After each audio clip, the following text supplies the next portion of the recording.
Bismillahirrahmanirrahim. Assalamualaikum warahmatullahi wabarakatuh. Salam guru penggerak. Berjumpa kembali dengan saya Rusmariana, calon guru penggerak angkatan 9 dari SD Islam Al Syukro Universal, Kabupaten Tangerang Selatan, Provinsi Banten.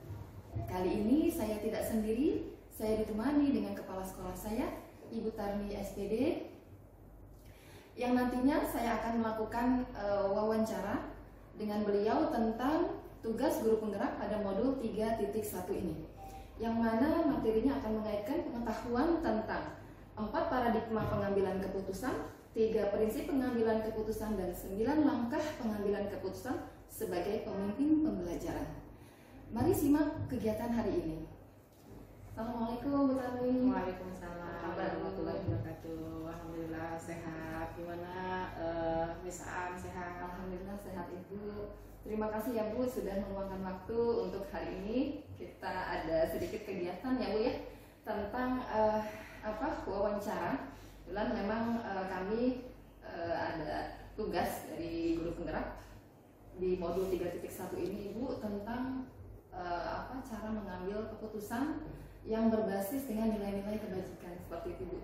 Nanti akan ada 8 pertanyaan yang akan saya ajukan pada Ibu ya Bu ya.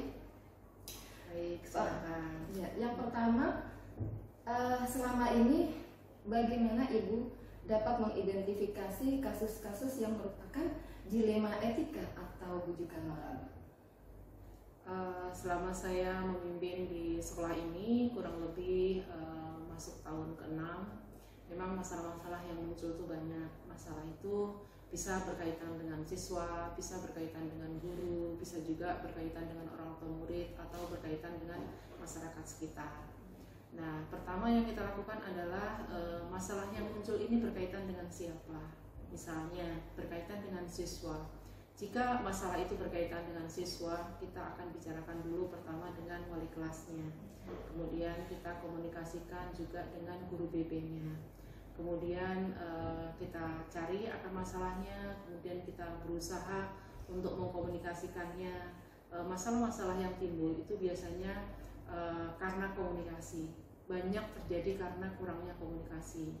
Maka ketika kita komunikasikan, kemudian bisa kita selesaikan hanya tingkat guru kelas dan guru BK-nya saja, maka masalah itu biasanya selesai. Tapi ada masalah juga yang biasanya kesampai ke orang tua seperti itu. Dan juga jika masalahnya berat, maka kita akan komunikasikan kepada juga wakil kepala sekolah bidang kesiswaannya. Nanti wakil kepala sekolah bidang kesiswaan lah nanti yang akan menangani masalah itu sampai selesai seperti itu. Jadi dengan melihat komunikasi ya Bu ya? Iya, kita dengan siapa dulu gitu ya Bu ya? Lebih mengidentifikasinya seperti itu. Kita komunikasikan dulu, kemudian masalahnya seperti apa nih, dengan siapa, berkaitan dengan apa. Oke, baik Bu. Pertanyaan yang kedua ya Bu, selama ini bagaimana Ibu menjalankan pengambilan keputusan di sekolah Bu? Terutama untuk kasus-kasus di mana ada 2 kepentingan nih yang sama-sama benar atau sama-sama mengandung nilai kebajikan. Untuk mengatasi masalah seperti berawal dari tadi ya, misalnya masalahnya siswa dengan siswa. Siswa dengan siswa itu berarti biasanya berkaitan orang tua murid dengan orang tua murid. Jadi ada siswa dan orang tua murid. Banyak orang tua yang menganggap bahwa anaknya lah yang benar seperti itu. Nah, dari situ akan kita gali, kita telusuri di mana permasalahannya ini sebenarnya terjadi. Kemudian kita bisa mengumpulkan informasi dari saksi-saksi, biasanya kalau anak-anak nanti ya saksinya anak-anak atau orang dewasa yang menyaksikan pada peristiwa itu. Kemudian kita komunikasikan kepada dua belah pihak, orang tua dengan orang tua. Kemudian kalau hal itu pun belum selesai juga, biasanya kita akan undang, kita buat suatu forum, kita mengkomunikasikan hal tersebut. Dan biasanya kalau sudah kita undang di dalam forum, dikomunikasikan, selama ini yang kita jalani sih nggak sampai ke jalur hukum. Biasanya selesai dengan mufakat ya, artinya siapa yang memang salah di situ ya mereka akan berlapang dada untuk meminta maaf. Kemudian orang tua yang memang merasa oh ya anaknya bersalah, mereka juga akan memaafkan seperti itu.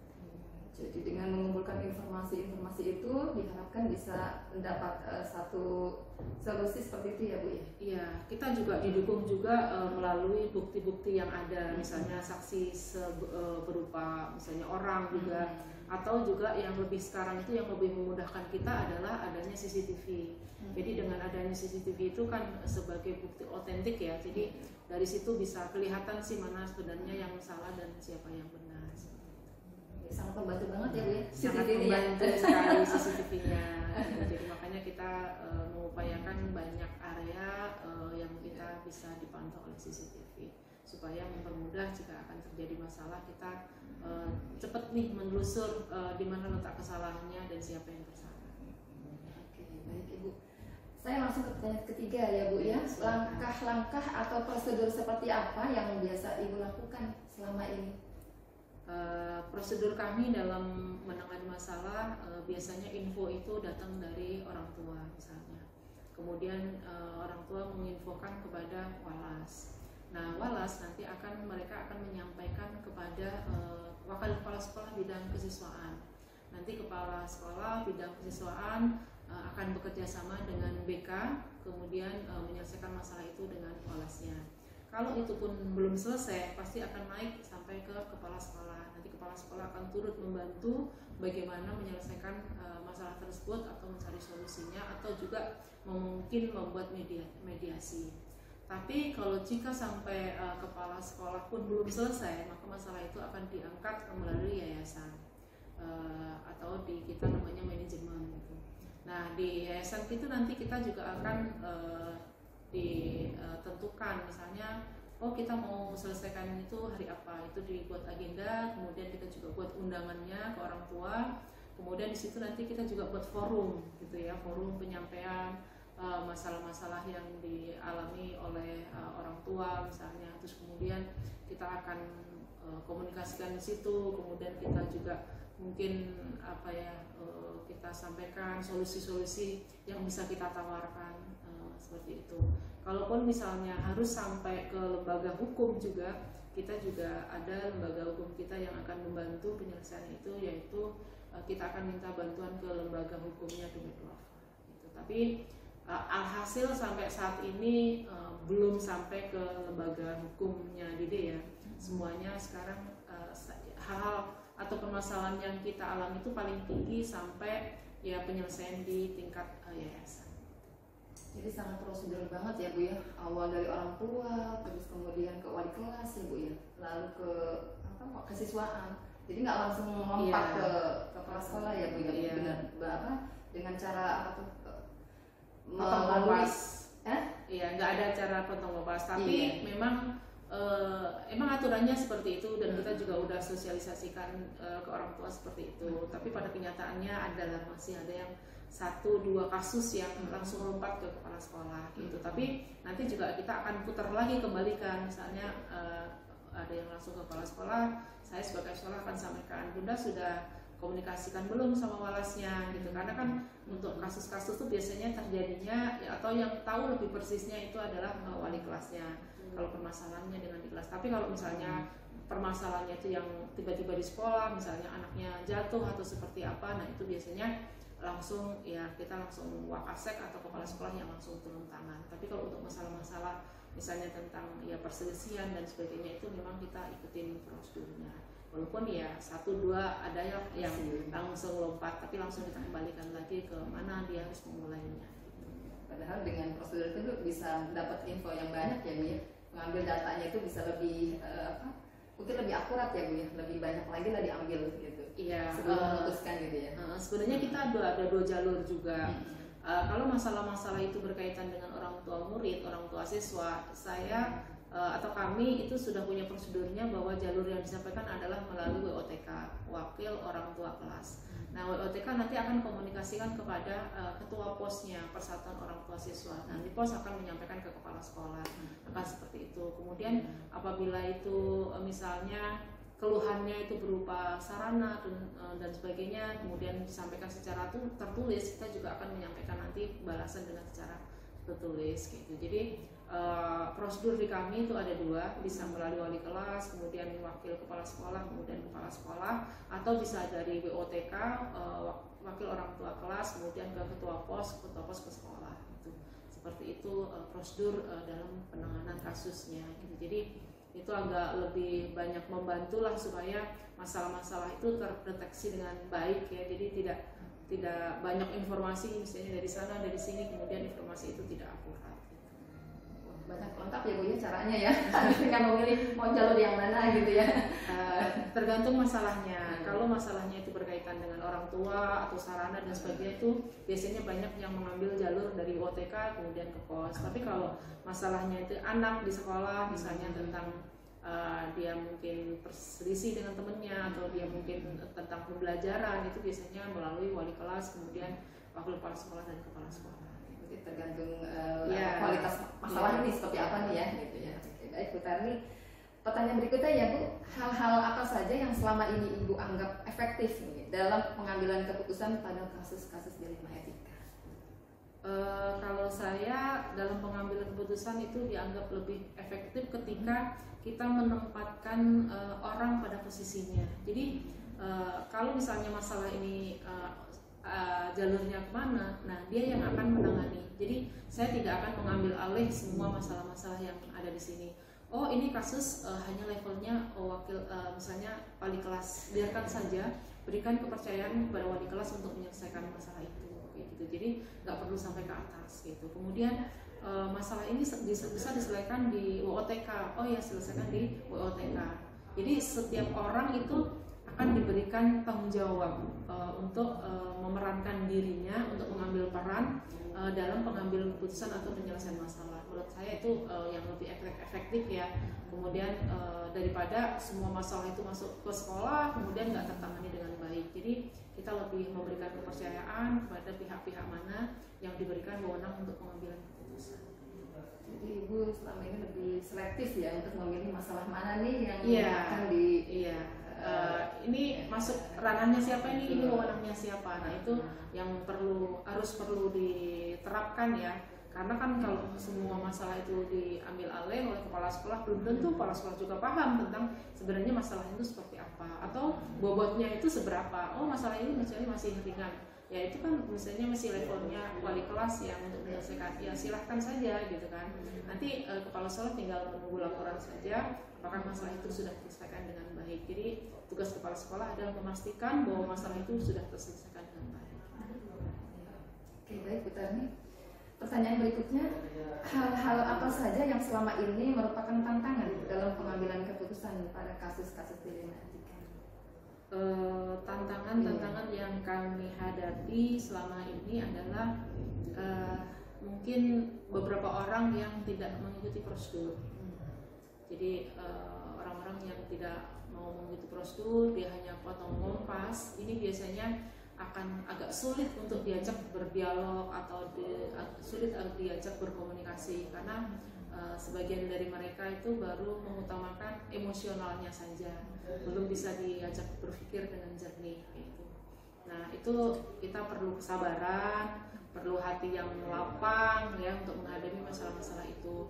Seemosional apapun orang di luar sana, seemosional apapun orang tua menyampaikan masalahnya, atau sedramatis apapun anak menyampaikan masalahnya, kepala sekolah harus tetap bisa berpikir jernih, bisa sabar, kemudian juga bisa mengendalikan emosinya. Gitu sih. Yang penting jangan terpancing aja dengan emosi kepada orang yang menyampaikan masalah itu. Dan yang paling utama adalah mendengar dulu, menjadi pendengar yang baik atas masalah-masalah yang disampaikan oleh orang lain. Tantangan itu cukup ini ya Bu ya, membuat ya itu sangat menguras energi dan pikiran sih sebenarnya. Tapi kalau kita tahu bagaimana kuncinya, insya Allah tidak membuat kita terlalu stres ya, walaupun stres mungkin masih bisa dikondisikan. Insya Allah udah terbiasa ya Bu dengan tantangan. Mudah-mudahan, dan ya harus banyak berdoa juga sih supaya Allah juga turut membantu meringankan apa yang menjadi beban kita selama mengemban tugas itu.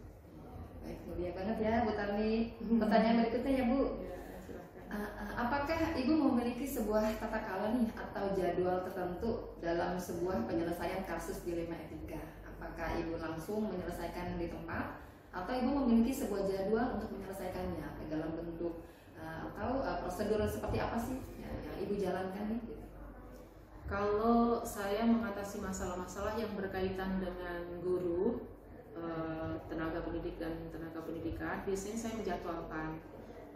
Oh ya, ini teman-teman butuh coaching atau ini butuh pendampingan. Biasanya saya akan menjadwalkan itu kalau untuk guru. Tapi kalau untuk orang tua murid atau masalah-masalah yang berkaitan dengan orang luar itu biasanya datang spontan gitu ya.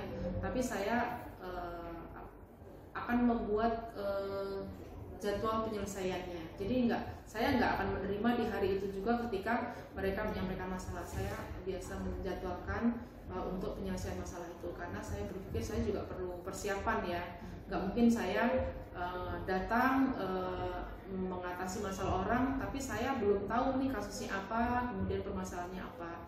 Jadi di saat jeda waktu saya membuat jadwal untuk ketemu orang misalnya yang mengadukan atau masalahnya, saya juga udah mencari referensi nih kira-kira masalahnya apa dan kira-kira solusi yang saya berikan itu seperti apa gitu. Jadi saya lebih memilih untuk menjeda dulu, kemudian saya membuat jadwal, kemudian saya akan persiapkan kira-kira faktor pendukung itu apa saja supaya bisa menyelesaikan masalah tersebut.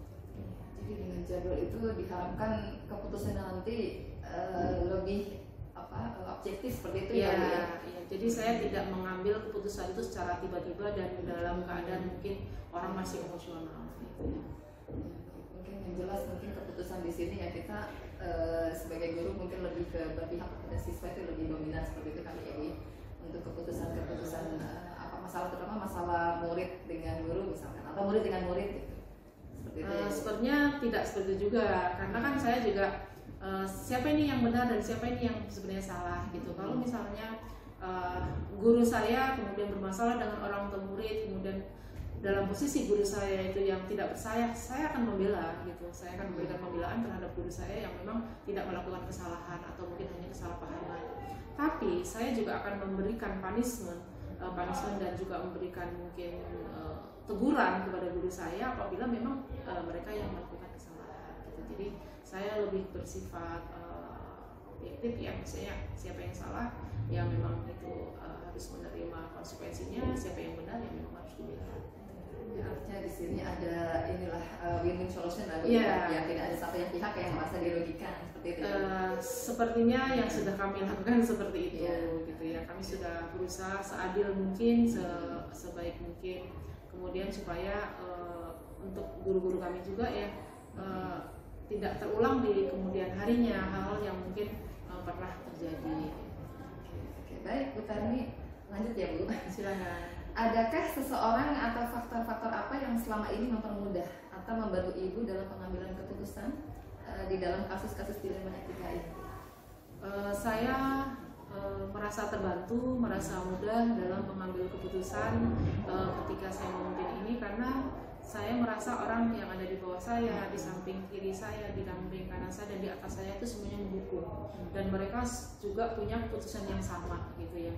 Ketika ada masalah-masalah yang saya sendiri tidak bisa menyelesaikan, saya akan berkomunikasi ke atas saya. Di sini adalah JMP, General Manager Pendidikan ya, General Manager Pendidikan. Nah itu ada atasan saya lagi. Biasanya itu saya tempat menyampaikan, kemudian mengkomunikasikan sebelum saya benar-benar mengambil keputusan. Jadi keputusan yang belum saya ambil itu biasanya saya komunikasikan dulu dengan atasan saya. Kemudian ketika atasan saya sudah memberikan arahan dan saya juga merasa sudah sesuai, berarti saya akan baru mengambil keputusan itu. Jadi saya merasa terdukung, merasa terbantu oleh banyak pihak di sini. Jadi saya tidak merasa bekerja sendiri di sini. Banyak orang-orang ini ya. Banyak orang-orang yang mendukung saya, baik di bawah saya, di kanan kiri saya dan di atas saya. Dan alhamdulillah juga mereka juga punya pemikiran-pemikiran itu tidak semua berpegang pada kebenaran ya, artinya tidak ada orang-orang yang udah tahu ini salah tapi berusaha melanggar, atau sudah tahu ini salah tapi berusaha tidak menampakkan kesalahan itu, tidak seperti itu. Jadi banyak keputusan yang ambil pun ya insya Allah berpegangan pada kebenaran. Baik, Bu Tami, pertanyaan terakhir Ibu. Ya, baik. Dari semua hal yang Ibu sampaikan tadi, pembelajaran apa yang bisa dipetik nih Bu dari pengalaman Ibu dalam mengambil keputusan? Mungkin bukan hanya untuk saya ya, mungkin untuk generasi berikutnya nanti. Memimpin sekolah itu tidak mudah, jadi banyak hal gitu tantangannya, terutama dalam mengkomunikasikan kebijakan, kemudian mengkomunikasikan banyak hal, program-program sekolah dan sebagainya, kemudian juga mengkomunikasikan dengan orang luar. Jadi di dalam memimpin sekolah itu kalau saya garis besari ada 4 ya. Yang pertama adalah bagaimana komunikasi kita dengan murid, kemudian bagaimana komunikasi kita dengan teman sejawat, kemudian bagaimana komunikasi kita dengan atasan, kemudian yang keempat adalah bagaimana komunikasi kita dengan masyarakat luar. Masyarakat luar itu bisa termasuk juga pengelola dinas pendidikan dan juga lembaga-lembaga lain yang ada di sana. Nah, 4 ranah ini yang sebenarnya harus kita jaga bagaimana ini bisa terkomunikasi dengan baik dari segi banyak hal, karena semua orang, semua lembaga, semua instansi pasti punya kepentingan sendiri ya dengan lembaganya, atau orang tua murid juga ketika memasukkan ke sini mungkin juga punya tujuan sendiri. Nah, ketika sudah masuk ke lembaga ini berarti kan kita sudah punya satu prosedur, punya satu aturan, punya satu kebijakan yang memang itu harus diikuti oleh semua warga yang masuk ke lembaga ini, dan bagaimana kita harus mengkomunikasikan ini ke beberapa pihak.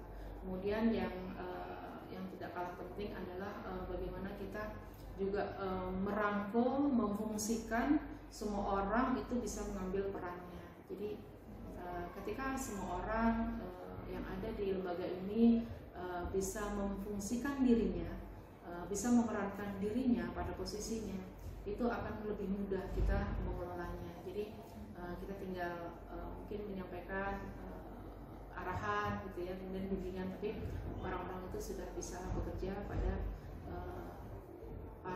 posisinya masing-masing. Misalnya guru bisa bekerja dengan baik sebagai memfungsikan dirinya sebagai guru, kemudian TU juga bisa memfungsikan dirinya sebagai TU, kemudian OB juga bisa memfungsikan dirinya sebagai OB. Kalau semua orang itu bisa berada pada fungsinya masing-masing, insya Allah lembaga itu akan mudah untuk mencapai visi dan misinya. Itu sih yang saya. Baik, Bu Tami, dari yang saya tangkap pembelajaran yang akan diambil itu adalah komunikasi yang terpenting. Jadi komunikasi dengan berbagai pihak dan menempatkan orang-orang yang sesuai dengan kompetensinya. Seperti itu ya, Bu ya. Baik, demikianlah wawancara kita hari ini. Bu Tami, terima kasih banyak untuk waktunya, semoga bermanfaat. Terima kasih banyak Bu Tami atas supportnya.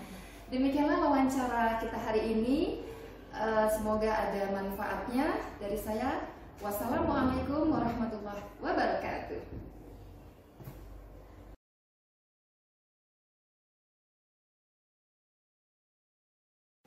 Bismillahirrahmanirrahim. Assalamualaikum warahmatullahi wabarakatuh. Salam guru penggerak.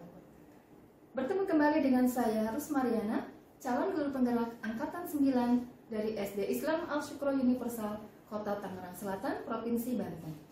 Kali ini saya tidak sendiri, saya ditemani dengan Kepala Sekolah SMP Islam Al-Syukro Universal, Miss Uum. Assalamualaikum. Waalaikumsalam, Miss Aan. Iya. Kegiatan hari ini adalah wawancara dengan kepala sekolah mengenai tentang pengambilan keputusan yang berbasis nilai-nilai kebajikan. Assalamualaikum Miss Uum. Waalaikumsalam. Mohon maaf mengganggu waktunya sebentar ya Miss Uum ya. Ini ada tugas dari kegiatan dari program guru penggerak. Salah satunya adalah demonstrasi kontekstual. Kami di sini akan mewawancarai ya, akan menanyakan ada 8 pertanyaan yang akan saya sampaikan ke Miss Uum nih. Yang pertama, selama ini bagaimana Ibu dapat mengidentifikasi kasus-kasus yang merupakan dilema etika atau bujukan moral? Baik, untuk mengidentifikasi kasus-kasus yang berupa dilema etika ataupun rujukan moral, tentunya yang pertama kali yang harus kita ketahui adalah mengetahui apa itu dilema etika itu sendiri ataupun rujukan moral itu sendiri. Dilema etika sendiri kan adalah di sini kita seperti ada di persimpangan ya, karena dihadapkan dengan kasus yang sama-sama benar ya kan, sama-sama benar, sedangkan rujukan moral adalah kita dihadapkan kasus yang satu benar, yang satu salah. Nah, untuk dilema etika itu adalah ketika kita dihadapkan dengan kasus itu adalah sangat sulit bagi kita. Kita perlu analisis yang mendalam, perlu ketelitian dalam untuk mengambil keputusan itu sendiri, berbeda dengan rujukan moral karena kita sudah mengetahui bahwa ini baik dan ini benar dan ini salah. Maka tentunya ketika kita akan mengambil keputusan ya, maka kita akan memilih yang benar atau yang berdasarkan dengan kebajikan seperti itu. Ya, baik. Berarti dengan melihat apakah satu kasus itu termasuk dilema etika ataukah rujukan moral, seperti itu ya, Miss Um. Iya. Oke, baik. Pertanyaan kedua ya, Miss Um ya. Selama ini bagaimana Ibu menjalankan pengambilan keputusan di sekolah? Terutama untuk kasus-kasus di mana ada dua kegiatan, ada dua kepentingan yang sama-sama benar atau sama-sama mengandung nilai kebajikan. Nah, betul. Tadi bahwa dilema etika memang pernah saya alamin ya di dalam saya memimpin itu. Nah, yang saya lakukan adalah yang pertama kali ketika saya dihadapkan kasus seperti ini adalah pertama saya mengidentifikasi masalah itu atau kasus itu sendiri ya. Benarnya seperti apa seperti itu, dan yang kedua adalah tentunya kita menentukan siapa nanti orang yang akan terlibat dalam mengambil keputusan ini. Yang selanjutnya itu saya mengumpulkan fakta-fakta atau kebenaran yang sesuai dengan kasus ini, dan yang selanjutnya adalah setelah sudah mengetahui fakta-faktanya maka menentukan strategi untuk mengambil keputusan. Tentunya dalam menentukan strategi kita pun mempertimbangkan dampaknya ya, baik dampak terhadap sekolah, siswa ataupun guru ataupun tim kita secara keseluruhan gitu. Nah, setelah kita sudah mempertimbangkan strateginya dan mempertimbangkan dampaknya, maka disitulah kita mengambil keputusan yang mungkin dinilai bisa dipertanggungjawabkan. Nah, tentunya setelah mengambil keputusan itu, maka keputusan itu kan akan dijalanin ya. Nah, setelah dijalani tentunya setelah beberapa waktu kita flashback atau melakukan evaluasi, refleksi apakah keputusan yang sudah kita tentukan itu sesuai atau tidak. Itu kita lakukan evaluasi atau refleksi atau perbaikan pengambilan keputusan selanjutnya jika dihadapkan dengan kasus yang serupa. Oke, baik. Berarti Ibu menjalankan keputusan itu pertama dengan mengidentifikasi masalah, kemudian mengambil strategi-strategi supaya nanti keputusan yang diambil bisa objektif lah seperti itu. Iya, dapat dipertanggungjawabkan. Oke. Pertanyaan selanjutnya ya, Miss Um ya, langkah-langkah atau prosedur seperti apa yang biasa Ibu lakukan selama ini? Langkah-langkahnya sebenarnya tidak berbeda jauh tadi yang sudah saya sampaikan ya. Yang pertama adalah mengidentifikasi tentunya dan menentukan siapa orang yang terlibat dalam kasus atau untuk pengambilan keputusan tersebut.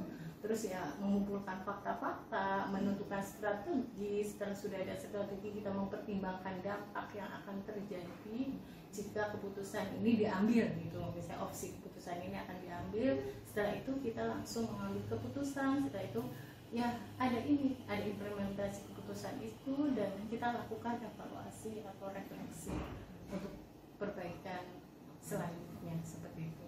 Oke, berarti langkah-langkahnya bertahap ya Bu ya, sampai kepada refleksi. Iya, sampai itu. ada evaluasi. Biasanya nanti setelah ada evaluasi kan ada rekomendasi untuk perbaikan keputusan selanjutnya ketika dihadapkan masalah yang sama seperti itu. Ya, baik Miss pertanyaan berikutnya, hal-hal apa saja yang selama ini Ibu anggap efektif dalam pengambilan keputusan pada kasus-kasus dilema etika? Yang dianggap efektif adalah jika kita itu sudah mempunyai sudah kalau di sini ya, kalau di SMP Islam Aslo itu udah ada IKA ya, instruksi kerja, instruksi kerja dalam pengambilan keputusan. Jika itu sudah ada, itu akan memudahkan kita. Yang kedua adalah jika kita juga sudah menentukan tim ya atau orang yang terlibat dalam pengambilan keputusan itu siapa saja, maka itu pun akan mempermudah kita sih sebenarnya. Dan yang selanjutnya adalah jika memang di rule atau aturan ya, aturan di sekolah kita atau di lembaga kita itu sudah tertuang secara jelas tentang jika ada kasus-kasus seperti itu akan memudahkan atau akan lebih efektif ketika kita dihadapkan dengan pengambilan keputusan terhadap kasus dilema etika ini. Iya, jadi yang menurut Ibu efektif itu jika sudah membentuk sebuah tim, iya, tim, terus sudah saling betul bekerjasama, terus sudah ada langkah atau instruksi kerjanya dalam pengambilan keputusan itu sudah diatur, terus ada rule yang jelas, maka itu akan lebih efektif ketika dihadapkan dengan kasus atau ya tadi kasus dilema etika dan harus memutuskan. Lengkap ya tahapannya ya Miss ya sampai pada hasil akhirnya ya. Oke, pertanyaan berikutnya nih Miss ya, hal-hal apa saja yang selama ini merupakan tantangan dalam pengambilan keputusan pada kasus-kasus dilema etika? Yang buat tantangan adalah ketika yang pertama adalah kita sebagai pemimpin ya, ada di sini kan untuk leader yang pemimpin tidak mempunyai keberanian ya dalam mengambil keputusan. Itu tantangan yang pertama. Karena yang faktor yang utama adalah walaupun langkah-langkah sudah ada, instruksi kerja sudah tertera jelas bagaimana cara pengambilan keputusan, tapi ketika tidak ada keberanian dalam diri leader atau pemimpin, itu tidak akan terlaksana dengan baik atau tidak akan menemukan keputusan yang tepat atau yang dapat dipertanggungjawabkan. Itu sih yang membuat tantangan, yang menjadi tantangan. Baik, tidak ada keberanian pemimpin ya Bu ya dalam mengambil keputusan, itu merupakan tantangan ya buat Ibu untuk mencari solusi dari sebuah masalah. Nah, untuk berikutnya, apakah Ibu memiliki sebuah tata cara atau jadwal tertentu dalam sebuah penyelesaian kasus dilema etika ini? Apakah Ibu langsung menyelesaikan di tempat atau memiliki sebuah jadwal untuk menyelesaikannya dalam bentuk prosedur seperti apa yang Ibu jalankan? Oke. Tentunya dalam mengambil keputusan kita perlu waktu ya, tidak serta-merta ketika ada kasus seperti langsung putuskan. Karena kan kita harus mengidentifikasi terlebih dahulu kasus yang sedang kita hadapi itu seperti apa, terus harus menentukan mengumpulkan fakta-fakta yang relevan dengan kasus itu, terus harus koordinasi dengan tim pengambil keputusan. Jadi ya tentunya kita punya timeline lah dalam memutuskan atau mengambil keputusan, tidak serta-merta di hari itu atau di saat itu kita ambil. Iya, berarti Ibu membuat timeline ya untuk beberapa kasus barangkali ya, supaya mungkin ada ada keputusan yang dapat dipertanggungjawabkan seperti itu ya. Adakah seseorang atau faktor-faktor apa yang selama ini mempermudah atau membantu Ibu dalam pengambilan keputusan dalam kasus-kasus dilema etika? Tadi yang sudah saya sampaikan, di samping faktor dari dalam diri kita sendiri, tapi sebagai seorang leader atau pemimpin tentunya harus ada keberanian itu. Yang kedua adalah faktor eksternal, yaitu orang, baik secara vertikal maupun horizontal. Secara vertikal artinya pemimpin pasti mempunyai atasan pemimpinnya ya secara pendek. Nah, ini orang yang di atas kita pun itu dapat memudahkan kita dalam mengambil keputusan, karena kita bisa berkonsultasi, berkoordinasi, ya kan, meminta masukannya, nasihatnya itu secara vertikal. Nah, secara horizontalnya adalah kita punya tim ya, guru dalam hal ini ataupun wakil kepala sekolah dan guru. Itu dalam menjadi tim kita dalam mengambil keputusan, sehingga memudahkan saya pribadi sebagai pemimpin dalam mengambil keputusan. Jadi yang selama ini membantu Miss itu adalah yang pertama dari rekan-rekan kerja diri ya Bu ya, terus kemudian rekan-rekan kerja ya Bu, dan yang tidak kalah pentingnya itu adalah atasan kita yang mungkin di sini yayasan ya yang jadi Ibu tidak bekerja sendiri, ketika ada masalah Ibu bisa konsultasi ke para atasan seperti itu ya, jadi bisa keputusannya pun tidak satu pihak seperti itu ya. Betul. Pertanyaan terakhir nih dari semua hal yang Ibu sampaikan, pembelajaran apa yang dapat dipetik nih dari pengalaman Ibu dalam mengambil keputusan dilema etika? pembelajaran yang bisa saya petik bahwa dalam mengambil keputusan itu tidak perlu terpisah-pisah, ya kan? Jadi harus benar-benar teliti, dianalisa benar-benar kasus-kasus yang kita hadapi, dan kita juga harus ya tentunya tidak bisa sendiri terkadang, maka harus mengajak tim, ya baik tim dari guru ataupun dari atasan kita sendiri, dan juga ternyata bahwa instruksi kerja yang tadi langkah-langkah, kalau di sekolah kita kan ada yang instruksi kerja, dalam pengambilan keputusan itu sangat diperlukan kita buat atau kita rumuskan, sehingga ketika kita menghadapi kasus seperti ini atau ya kasus-kasus dilema etika, maka kita sudah punya sebagai pedomannya ya, sebagai pedoman untuk mengambil keputusan itu, pedoman langkah-langkahnya ya, itu kerja kan langkah-langkahnya ya.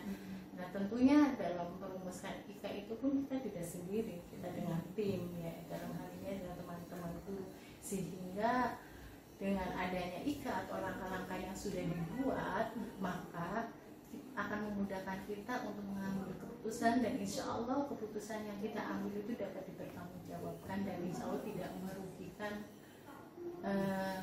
semua pihak lah. Tentunya dalam hal ini supaya sama-sama saling diuntungkan. Oke, jadi pelajaran yang Ibu ambil dari yang saya tangkap dari yang Ibu sampaikan, pembelajarannya adalah tidak tergesa-gesa ya, ya dalam mengambil keputusan, karena itu Ibu lebih selektif ya dalam mengambil keputusan ya, seperti itu ya. Jadi harus hati-hati, maksudnya biar semua apa bisa dikatakan win-win solution lah, seperti itu ya Bu ya. Oke, baik. Ya, sepertinya itu saja pertanyaan terakhir ya, Miss ya. Semoga apa yang sudah kita laksanakan sama-sama itu bisa bermanfaat untuk semuanya. Terima kasih, sama-sama ya. Terima kasih, sukses selalu ya untuk terima kasih. Semoga sampai akhir. Amin. Demikianlah wawancara hari ini dengan Kepala Sekolah SMP Islam Al Syukro. Sampai bertemu di kegiatan berikutnya. Dari saya, terima kasih. Wassalamualaikum warahmatullahi wabarakatuh. Waalaikumsalam warahmatullahi wabarakatuh. Dewi bakti para ibu pertiwi.